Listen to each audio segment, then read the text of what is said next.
सर? नहीं सर, तैयार हो गए हैं। अच्छा तो ठीक है सर, आप क्या है कि आप कर दीजिए, जो छूटा रहेगा हम कर देंगे। ठीक है सर, ठीक है, बस कुछ ही देर में हम निकल रहे हैं, आप घबराइए मत। अरे क्या करें सर। ठीक है प्लीज सर, ठीक है ठीक है ठीक है सर, नमस्ते। अरे हम क्या करें, ये लोग तो अपने मन से समझ में नहीं आ रहा है कि हमको इतने बजे जाना रहता है स्कूल में। हाँ, ये लोगों के चलते हम रोज गाली सुनते हैं, रोज। बताइए सर कितना गुस्सा कर रहे हैं। हाँ बताइए, कह रहे हैं कि तुमको टाइम का समझ में नहीं आ रहा है। अरे कहाँ हो जी तुम लोग? दोनों लोग का पता नहीं है। तुम लोग तो हद कर दी हो। तुम लोग को पता नहीं है कि बताओ हम इतना बजे निकल जाते हैं स्कूल से। क्या कर रही हो? अभी तक कुछ तैयारी नहीं है। बस खाना चावल उतारा तेरी दीदी। क्या मैंने समझ रही हो? मम्मी पैसा नहीं रह रहा है, घर में कुछ नहीं हो रहा है तो मम्मी ये नहीं है, वो नहीं है, मम्मी ये कर दीजिए, वो कर दीजिए। टाइम का कोई अते पता नहीं रहता है। हो गई, रुक ले, क्या होता नहीं, हमको नहीं रुकना। पेटे में आगे फेंक लो रहेला, बुझाता जैसे खा जाए हमनी के। बताओ गैस खत्म वाली होश खबर नहीं के, लेकिन खाना के टाइम पर चाहिए। अतको कर खले बाड़ी, अब चूल्ही पे बनाए तो लेट ना होई। नौकरी ऐसा नहीं की करत, नौकरी की हमनी के पानी पिया कर खाना। तुम लोग बनाओ और खाओ, ठीक है? हम जा रहे हैं स्कूल। रुकी रुकी, है सब्जियां खिचड़ी खा लेंगे। जे दिन का कढ़ाई में उठा के कि भभक के एक बार उड़ाइए जास। हद हो गई है एकदम साले। मम्मी जी अब जान क्या मम्मी जी टाइम देखो ना पहले, कितना टाइम हो रहा है। अब का करम, गैसो खत्म हो गया, चूल्हे बनाओ तो नहीं से लेट हो गई। गैस खत्म हो गया। तुम लोग का पैसा दिए थे कल, क्या हुआ पैसा? अब क्यों भरवाए वाला है ये? मम्मी जी ने पानी दीजिए। हम कब खाएंगे तो कब स्कूल जाएंगे बताओ? कौन है छोड़ने वाला? मम्मी जी खाली तू कर, खाली जल्दी खाली धर।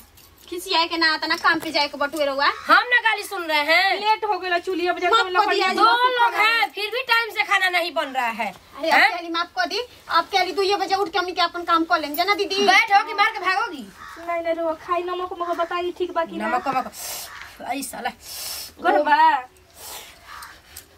खाई।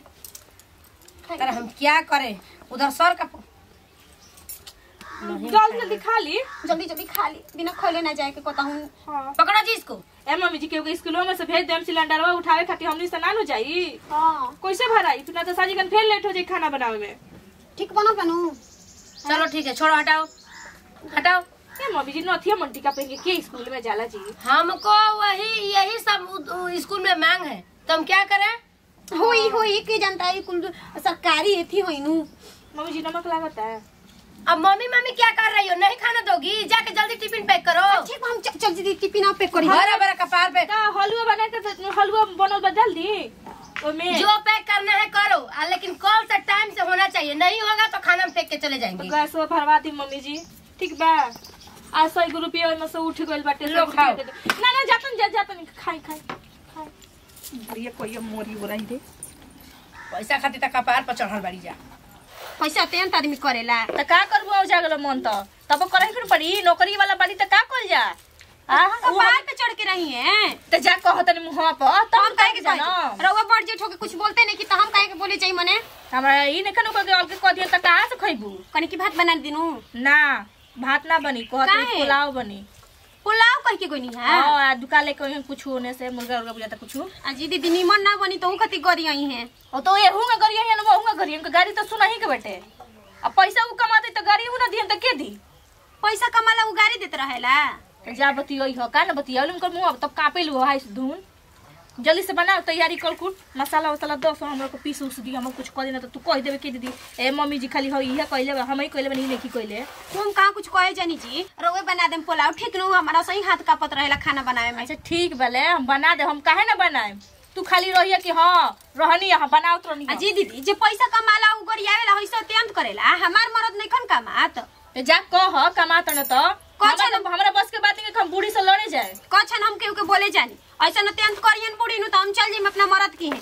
ओइ जे अपना माई के छोड़ के तहार हो जाएंगे, बड़ी होशियार बन तब ना। माई बेटा अकेले खाओ लो, ऐसा मत कहीं। माई बेटा अकेले खा लो, उन के तो कहते रही कि जबे कह तबे हम तारा के बोला ले। हां तो जा टाइम आवते हुनियन होने से 3 बजे छुट्टी हो जाला उनकर। आई हम धो के रखले रहत नहीं। हां धो के इति कर दियो। ठीक बहुत चाई बोलत के नहीं के जान के बुढ़ी इतना खतरनाक है कि मत पूछो कबे मरले रहली हमरा के कि छनावटा से किया जे हम पीठी पे दाग रहले रह गेल इहो उतराइल बटू न जहिया बुढ़िया के हाथ से पीटात नहीं कि पीटात ओई से वो उतान रहत रही। बताओ इतना हरामी है हमारी पतो कि ये लोगों के चलते बताओ हमको मास्टर लोग कितना बोल रहे हैं कि प्रिंसिपल हो के इतना लेट करके आ रही है मैडम, तो बताइए हम लोग क्या करें हैं। अच्छा आज तो इन लोगों को बताइए देंगे, इसीलिए तो घर पे पहले फोन कर दिए हैं कि आज बिरयानी बना कर रखना। हाँ आज टाइम से नहीं बनेगा तो पैसा लेना देना सब बंद कर देंगे, था पता लगा देंगे कि हाँ क्या होता है। बताइए हम ही लोगों के चलते कितना हम बोली सुन रहे हैं, दिमागे खराब हो जा रहा है, लेकिन क्या करें। हाँ भाई कोई भी बोलेगा हम प्रिंसिपल है तो कोई भी बोलेगा। मम्मी जी क्या से पहले ही खा लेतनी, यही तो छिपा में ना लेनी है कि माजे के परी अब उतना देर में के आ जिम झट दुनी पतला फेंक नु दे। और ये तो पुलाव बनावे के कोई कहले रहनी है, अब पुलाव आदमी के ना बनावे आइल है का कल जी सड़क सड़क खा लेतनी अभी से पहले। कहीं आ मत जाएंगे तो खुला ही बा। वाह कितना राज है तुम लोग को, बन गया जी बन गया है का क्या बोले थे हम फोन पे, क्या बोले थे कि आने से पहले बना देना, बस बना ही जतरा नहीं है। आई क्या कर रही हो। अरे मम्मी जी बासी हो काले के बाचर होला कोनी खा ली मतलब जिसको सिखाना होगा उसी को सिखाना, हमको मत सिखाओ ठीक है ना। छोड़ो बिंदी गिर गए तो हटाओ कोई बात नहीं। मानी की कुकुरे बिलाई के दे दे हम जल्दी से खा लेनी है, फेंकाई नहीं चाहिए खाना वहाँ। ओ माय गॉड वो तो मेरा मोबाइल, अरे तुम लोग इतना हरामजादे हो कि तुम लोग के चलते बताओ मोबाइल छूट गया स्कूल में। बताओ लाल टी शर्ट वाला सर का फोन आ रहा होगा, हम क्या करें। हम ये मम्मी के मोबाइल भुला गई मम्मी जी, स्कूल में छूट गया भुलाया है तो चुरा ली। तुम लोग आज हम था लगा रहा है, रुक जाओ रुको तुम लोग क्या है बोलो क्या बोल रही हो।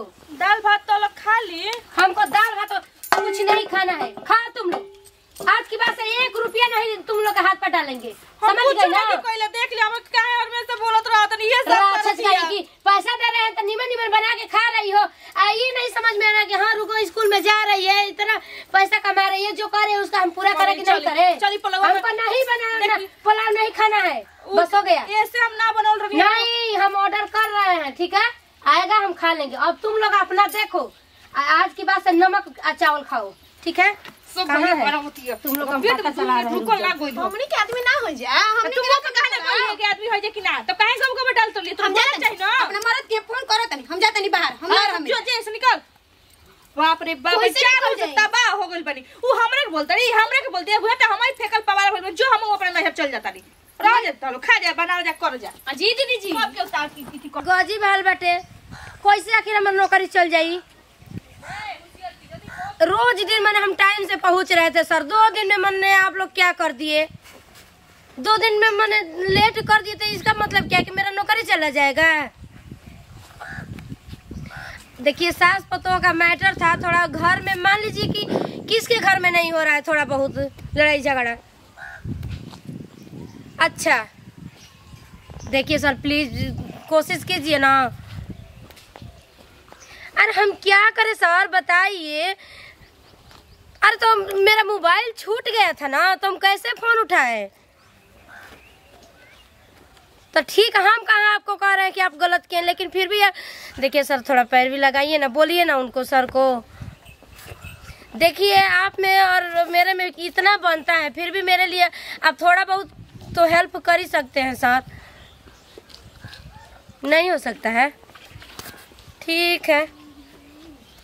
आज तक यानी ना था लगा दिया ना तो कहीं सके का कहत रहे जब चाहत रहली सा ना हर जया हैं जब हो गई अपन वाली कॉल हली सा नौकरी करत रही सवर के जात रही एथु करत रही तो ना यही से 2 दिन से एंगने करतली सा 2 दिन में ले बीतली सा मैं जिंदगी बर्बाद कर दिहली सा। कैसे कैसे तो नौकरी लगा था हमको।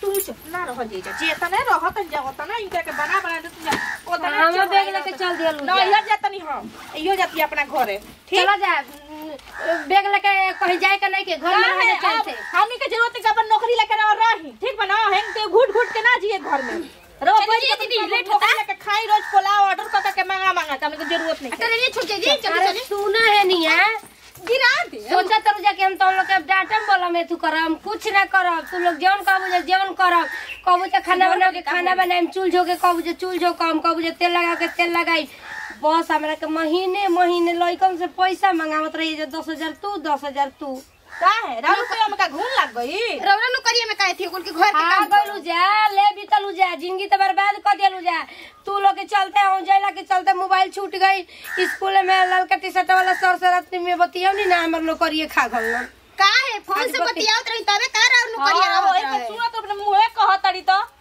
बस रात भर नहीं की बतियले तो यही से ठीक निकल दिया पहन के दिखाओ जत लिए ई ललका टी शर्ट वाला मास्टर से ठीक भइला यही से कह जाला कि ढेर घमंड ना करे के चाही हो गइल नु कले नी घमंड घर में धर ढेर तुम लोग के चलते भइल बाटे ठीक बना हमनी का चलते अपन करनी नहीं की घर में धर अब ढेर के ढेर अपयान तो करी रहुआ चल अब तू काम अब कर टिकन थी हमनी के खोल दी चली चल राजा ढेर हो गेल तू ढेर मकान डलवा ना अब का हम नौकरानी हो गइलू ए खाली और कोशिश कर काहे कोशिश कर जाए कर तब टंगरी तू दम बाहर निकल गेलू बूढ़ी त कमती पानी पियोले बडू हमनी के ललका टी शर्ट वाला से खाली और मोट के उठ हुने फाट जाई करत नहीं हमई ना करम अब घर का काम कुल तही निकाला बचाबा चल चल काम कर चल अरे वीडियो कॉल बतिए जो तर नहीं है मोबाइल वाल कुछ ना चलेबू नौकरी पर रहला तब न कोनो चीज कर पलुआ चल का घर में करे, चल का करे चल चल बर्तन धोए और का